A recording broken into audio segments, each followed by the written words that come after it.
जात प्रमाणपत्र रद्द प्रकरणावरून मनोज जरांगे आक्रमक झाले आहेत। जात प्रमाणपत्र रद्द करण्यामागे महसूल मंत्री बावनकुळेंचाच हात असल्याचा आरोप करत त्यांनी टीका केली।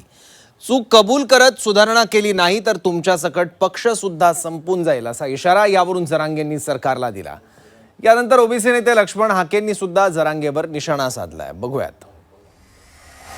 तू संपून जाशील, तुझ्यामुळे सगळा पक्ष संपल। चूक मान्य करा नाहीतर तुमच्या सकट पक्ष संपेल। कुणबी दाखल्यावरून जरांगेंची बावनकुळेंवर जहरी टीका। आणखीन हातातून गेलं नाही, तू मराठ्याचा अंगावर घेऊ नको, तू चूक केली हे मान्य कर। मराठा आरक्षणावरून सरकार, जरांगे आणि हाके आमने सामने। लावून धरू नको, लावण्याच्या नादात मराठे तुम्हाला घरी लावते।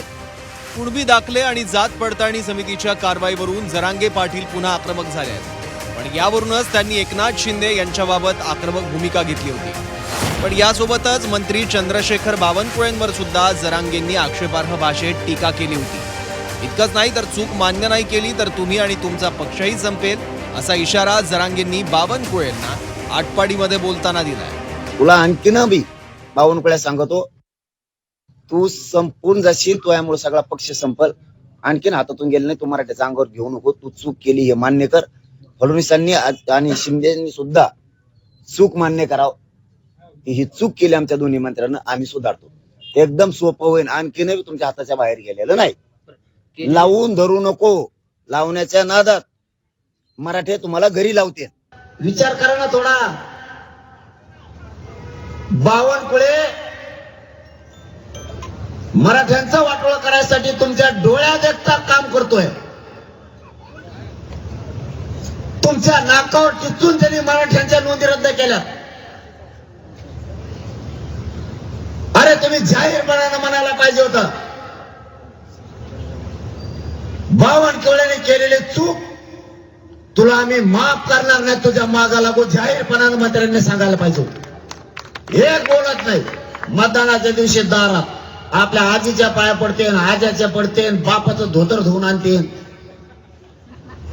त्या दिवशी यांचे बुटडत चाटायची तयारी मराठीची। आज कुठे गेले?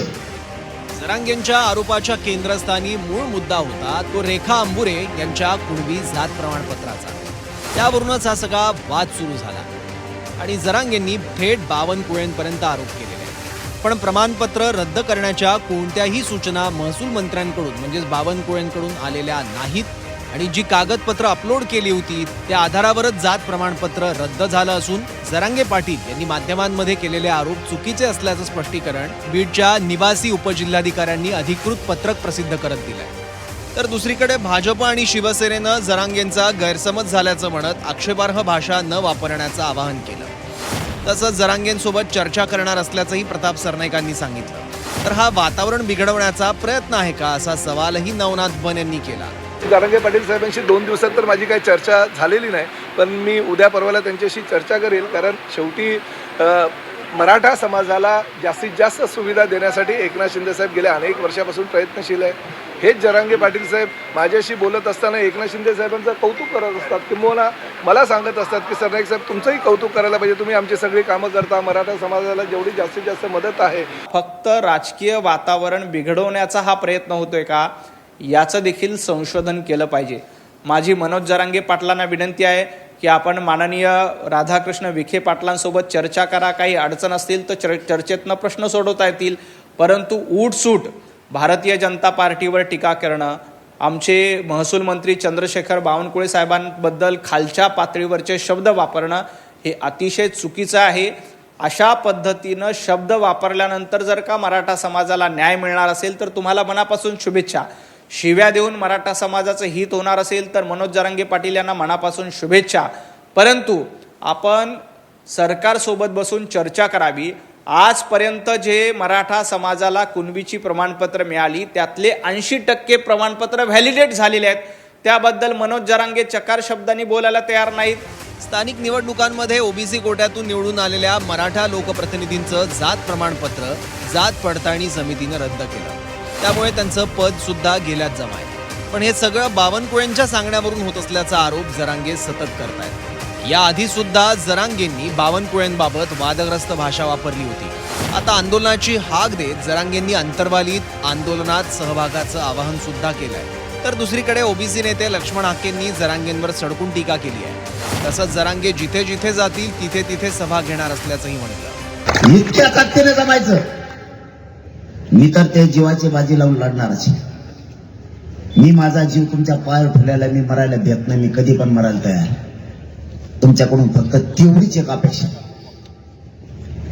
एकाही मराठ्यांनी घरी राहायचं नाही, आंतरवालीला फक्त आंदोलनाला भेट देवलं यायचं, काहीच करा नका. बाकी मी बघतो, फक्त आंदोलन शांततेत करायचं.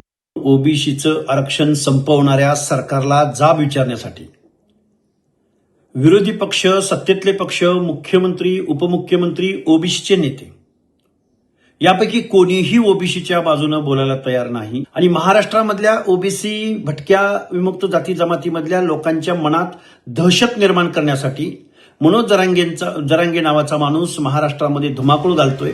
एकंदरीत जरांगेंच्या आक्रमक पवित्र्यामुळे पुन्हा एकदा ओबीसी नेते आक्रमक होताना दिसत आहेत. त्यातच बावनकुळेंबाबत वापरलेल्या भाषेबाबतही प्रश्न उपस्थित केले जात आहेत. आता जरांगेंनी आंदोलनाची हाक दिली आहे. लवकरच रस्त्यावरच्या संघर्षाला सुरुवात होण्याची शक्यता आहे. त्यामुळे जरांगेंनी दिलेल्या इशाऱ्याप्रमाणे बावनकुळे त्यांचे आरोप मान्य करतात की मागच्या दारानं जरांगेंची समजूत काढतात हे पाहावं लागेल. पण तोपर्यंत भाषेचा स्तर खालावत जाणार नाही एवढीच अपेक्षा. ब्युरो रिपोर्ट, झी 24 तास, मुंबई.